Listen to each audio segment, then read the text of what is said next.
스루프타임즈 2022년 10월 1일 국군의 날 뉴스를 진행해 보도록 하겠습니다.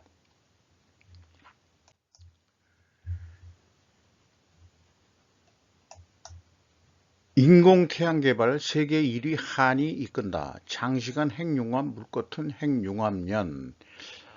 어저께 뉴스 한국경제 뉴스 보도네요. 핵융합 발전으로 이해를 하고 있는데 뭐가 이게 우리가 가능성이 있는 얘기 같습니다. 뭐 좋은 소식이길래 결국 국가의 생존과 무관한 게 아니죠. 그런 의미에서 뉴스를 모아봤고요. 유튜브에 뭐 영화 채널들을 운영하시는 분들이 많습니다. 그래서 그 좋은 영화들을 그렇게 소개하는 유튜버들이 많은데 어저께 그 옛날에 봤던 콘택트 영화를 좀 했는데 그 당시에 못 느꼈던 뭐 번역상의 문제도 있었겠습니다만은 의미는 곳으로 다가오는 내용이 있어요. 좀 넓은 쪽을 보고서 좀 말씀 한번 드려보겠습니다. 우주에서 우리들 뿐이라면 엄청난 공간의 낭비겠지. 요게 이제 나이가 들면서 이게 이제 와닿네요. 우주라는 광활하다라는 표현도 적합하지가 않고, 약간 무한한 그런 우주인데, 거기에 그 우주 안에 우리 지구촌 사람들밖에 없다면은 우주 자체가 엄청난 공간의 낭비 아니겠느냐. 이런 말이 좀 와닿네요. 그래서 지구촌이라는 조그만 행성에서 혹은 우리가 치고받고 싸우면서 세계대전이 일어나고 죽이고 살리고 하는 거를 생각하면서 의미가 와 닿습니다. 이 유명한 여배우죠. 청문회에서 과학자로서 경험적인 증거에 의존해서 자기는 판단한다.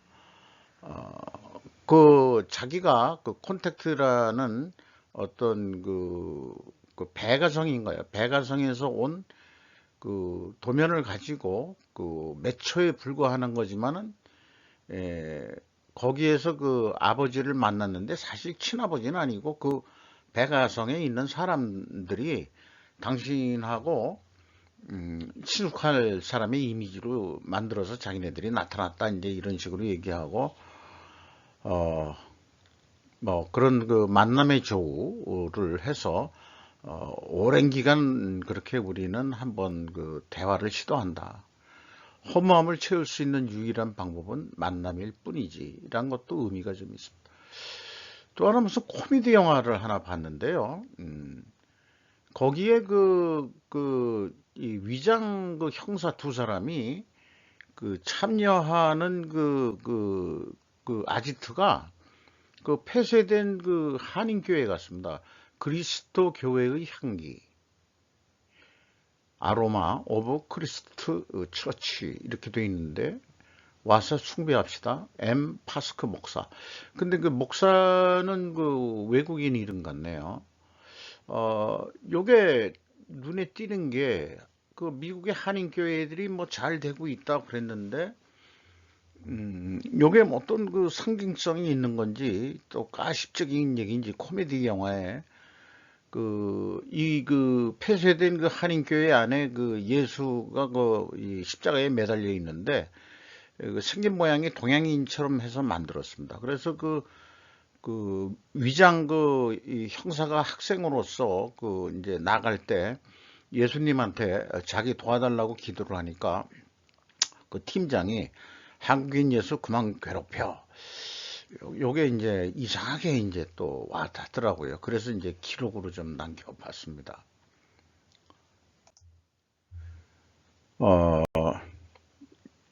뉴스 제목을 이렇게 길게도 낼 수 있다는 거. 우리나라 기사들은 뭐 이렇게 선정적인 거로 뽑고 그러는데 이게 뭐 자관 이런 제목도 한번 우리는 뽑아보는 그 기자들이 있었으면 좋겠어요. 중국은 골드만삭스와 JP모건과 같은 미국 은행들에게 주요 공산당 정상회담에 앞서 정치적으로 민감한 연구 발표를 피하라고 말했다고 보고서는 전했다. 비즈니스 인사이드 필 로젠이라는 기자의 뉴스 내용인데요. 이게 그 2017년 19차, 이제 거의 이제 5년 돼가지고 이번에 20차 전당대회에서 우리 그 시진핑 주석 엉아께서 3연임을 하게 돼 있는 그 시나리오로 현재 돼 있죠. 워싱턴 그 저널인가요? WSJ가 중국 증권감독위원회는 최근 JP모건과 골드만삭스 등 여러 은행과 접촉했다. 보고서는 다음 달 열리는 중국 공산당 주요 정상회의에 앞서 정치적으로 민감한 연구 별파를 발표하지 말 것을 권고했다. 중국은 10월 16일부터 10월 10일까지 두 차례 지도부 회의를 개최하며 당원들은 시진핑 주석의 집권 기간을 3기로 연장할 것으로 예상된다. 분명히 그 3연임 할 것 같죠. 그 장기 독재로 될 것 같습니다. 어떻게 이 동아시아가 격변할지 참 귀추가 주목이 됩니다. 부산 2030년 세계박람회 유치위의 K-팝 메타버스 공략. 포캐스트라는 잡지에서 데니 파크라는 기자가 뉴스 보도 내용입니다. 2030년에 그 부산 엑스포를 여는데 2022년인데 현재 한 7년 앞을 앞두고 그렇게 이제 열성들을 하고 부산 쪽에서 하는데 메타버스를 통해 가지고 뭐 이렇게 그 홍보를 하고 관심을 유발하고 그 X세대라고 그러나요? 뭐 장원 그 네이버 메타버스 자회사가 설립한 제포토는 올해 평균 월평 이용자 수가 2천만 명을 넘어섰다. 이러면서 이런 데를 통해서도 그 지금 홍보를 하고 있는 모양입니다. 북구글에는 아침 탄도미사일 발사 일주일 새 네 번째 YTN 홍주혜 기자의 보도인데요. 요게 이제 오늘 쏜 거가 아니고 이제 옛날 영상일 것 같고 일주일 사이에 네 번이나 이제 쐈대는데 지금 그 한미일 이 연합훈련을 하고 있죠. 이 대잠수함 훈련 뭐 이거에 대한 이제 대응으로 좀 봐지고 그렇게 됩니다. 자관 뭐 이 국가 그 NSC 그 회의도 계속 열리고 또 윤 대통령은 이 국군의 날 그 연설에서 북 핵무기 사용 기도 시 압도적 대응 직면할 거다. 한미 행동하는 동맹 부연한다. 뭐 이렇게 나왔는데 이제 BBS 뉴스라는데 그 제목만 가져왔습니다. 요 사진은 그 7월 21일자 현대중공업 그 조선소에서 그 정저 대항함 진수식에 참여했던 사진인데 주요 그 기사거리를 이 김건희 여사 옆에 서 있는 여자가 뭐 그 현대가 저기 며느리다 이거를 왜 그런 게 무슨 주요 그 관심 기사를 만들어내는지 그 당시 이 참여했었는지는 뭐 이걸 보고서 이 정조 대항함 진수식에 윤 대통령 부부가 참석했다는 걸 알고 이분이 이제 정기선 씨 같아요. 그 현대 중공업 차기 주자 소문에 의하면은 뭐 별로 그 경영에 관심은 없다 하는 그 소문이 있습니다. 왜냐? 거기서 그 일한 사람들에서 뭐 한 2년 동안 일했던 무슨 컨설팅 분야 쪽으로 일했던 분의 얘기인데 뭐 여러 가지 그 귀로 들은 귀동냥을 한 얘기들이 있는 모양이에요. 그러니까 이분은 뭐 이게 오나긴 합니다만은 전문 경영인들한테 맡겨놓고 있고 안철수 씨가 그때도 여기 같이 참여를 했네요. 군인 장교들이 또 있고 그런데 이민청에 대한 얘기하고 그냥 병행해서 얘기를 했습니다. 뭐 국회에서 3차례에 걸쳐서 이 세미나를 열었다는데 제 얘기는 그렇습니다. 이민청에서 우선 해야 될 일은 불법 체류 중국인 및 중국 국적 조선족을 내보내야 한다. 그러니까 한국 국적으로 바꾸지 않는 한은 그래가지고 한국인이 완전히 되든지 이런 식으로 해야지. 현재 지방자치법에 의해서 영주권을 얻은 그들에게 지방자치 선거권을 부여한 정치인들은 저는 매국노라고 그렇게 규정을 하고자 합니다. 이게 중국식 식민지 정책. 그러니까 이제 한국에 와서 거의 뭐 차우나타운 만들고 교육감이라는 조 아무개 이 교육감 놈은 하는 얘기가 초등학교에서 중국어를 가르쳐야 된다. 왜냐하면은 그 동네에 중국 애들이 많이 사니까. 이게 무슨 망발이고 사대주의적이고 지들이 사대주의를 그렇게 공격했던 놈들이 좌파 세력들이 말이죠. 이게 말씀이 안 되는 얘기들을 그래서 이민청이 해야 될 일은 불법 체류자들을 몰아내는 것부터 시작을 해야 될 겁니다. 그리고 이민을 가려서 받아들여야 할 것으로 저는 생각을 합니다.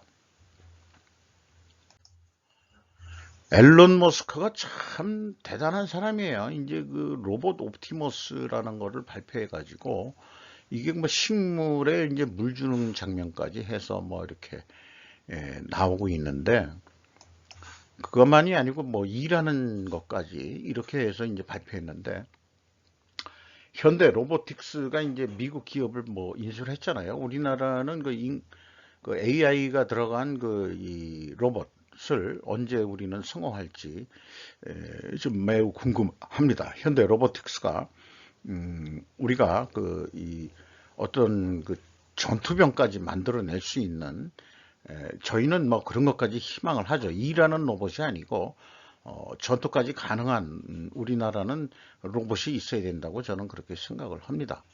국군의 날을 맞이해서 일본 뉴스를 좀 두 가지를 따왔는데요. 일본을 움직이는 것은 총리 대신도 아니고 이 나라를 다스리는 이들이 정치와 실태 해가지고 현대 비즈니스라는 데가 그냥 한국에 대해서 조금 좀 비판적인 언론이죠. 일본의 뉴스 매체인데, 근데 자유기고가라는 사람이 해놓은 거가 있는데, 결국 이 사람이 주장하는 것은 정치가도 아니고, 예를 들어서 경제인도 아니고, 결국 행정이다. 행정인데 그 중에서도 일본은 군인 관료다. 이렇게 풀어내가는 게 이게 의미가 있는 건지 아닌지 모르겠어요. 제 생각에는 일본이나 한국이나 사실은 이 일본 패망 후에 일본은 5년 동안 군정을 받았고 우리나라는 3년 짧게 받았죠. 이 민간한테 정권 이양을 한 것은 일본이 우리보다 좀 늦게 됐어요. 5년을 해서 45년인가 50년에 넘어가고 우리는 48년에 넘어왔으니까. 그렇다 하더라도 실질적으로 요즘 음모론에 들어갑니다만은 간접적인 이 지배로 패권 국가인 미국이 간접 지배를 하는 그런 식으로 좀 풀어나가는 게 좀 바람직하지 않았겠냐. 군인 관료다, 그 다음에 행정, 이런 애들은 군인 관료 빼놓고요, 행정 관료 이런 사람들은 어찌 보면 보신주의고, 이 사람들이야말로 거꾸로 외국 어떤 이 세력한테 동조하는 애들이 더 많이 나올 수도 있을 것입니다. 오히려 우리나라 같은 경우에는 이제 군인 정신을 가지고 있는 군인 관료들이 오히려 좀 건전한 사고 방식으로 진짜 국가를 방위하기 위해서 일하는 사람들이라고 저는 그렇게 생각합니다. 얘네들 뭐가 좀 잘못 좀 이렇게 풀이하는 것 같습니다. 그리고 또 우리나라 뉴스 보도에는 안 나왔는데 한국의 무기 우크라이나로 미국이 사들이고 4,300 한 30억 달러 규모라고 그러는데요. 지지컴 뉴스 내용인데 여기에 이제 지대공 위성의 신궁이 포함된다고 합니다. 근데 한국은 그 우크라이나 그 전쟁 발발 이후로 방탄조끼 등만 그쳤고 살상 능력이 높은 무기는 제공하지 않을 방침을 유지해 왔다라고 소개를 하면서 이 때문에 동맹국인 미국이 중개하는 제공이 될 전망이다. 그러니까 미국이 사서 우크라이나에 준다. 우리나라 물건이 성능은 좋고 자기네들보다도 또 싸게 만들 수 있으니까 그런 거죠. 요거는 10월 1일 날 오늘 그 현무인데 요거에 이제 그 좀 신궁하고는 좀 다른 거죠. 이 현무는 그 북한 그 지하 벙커까지 한 방에 그 뚫어낸다는 그게 이제 동영상이 이제 국군의 날 방영이 됐죠. 어 IM이라는 그 이 저기 그 택시 이 회사 만든 짐 모빌리티라는 데 인터뷰 기사인데요. 운전기사분들이 월급 한 400만 원 돼야 되지 않겠냐. 그러면은 한 연간 5천만 원 선 정도죠. 그러면은 우리나라 그 중소기업 연봉 정도 되는 겁니다. 그 정도는 돼야 되는데 아직 그 택시 운전기사들이 그 산학금 제도 뭐 이런 것 때문에 실제 그 수입이 그렇게 안 되는 모양이죠. 근데 뭐 이성희 씨라는 분인데 이게 삼성맨 출신이신 모양인데 뭐 좋은 거를 잘 만든 것 같아요. 어, 평균 나이가 48세고 젊고 그리고 75%가 택시 운행 경험이 없어서 훈련을 받아가지고 지금 좀 운행을 한다. 이런 얘기입니다. 현재 한 810여 대를 운영 중이다 했는데 2020년 5월에 설립을 했다. 뭐 이런 그 택시 회사들이 그 성공하시기를 바랍니다. 뭐 제가 알고 있는 사람 중에도 나이가 좀 먹어서 개인 택시 하시는 분이 있지만 나이가 좀 있으니까 체력이 안 되니까 솔직히 이제 자기 차다 보니까 개인 그 자영업자 타다 보니까 일주일에 한 두 번 내지 세 번뿐이 일을 못 한다. 뭐 나머지는 이제 체력이 안 된다. 그러니까 그 미국 영화 뭐 이런 거 보더라도 택시 운전하시는 운전기사들이 또 그 젊은 사람들이 좀 많이 하는 경우도 좀 영화 속으로는 보긴 봤었는데 먹고 살만해야 그래도 운전기사들을 좀 모을 수 있지 않겠냐 이렇게 생각을 합니다. 10월 1일자 스루프 타임즈 뉴스를 진행해 봤습니다. 감사합니다.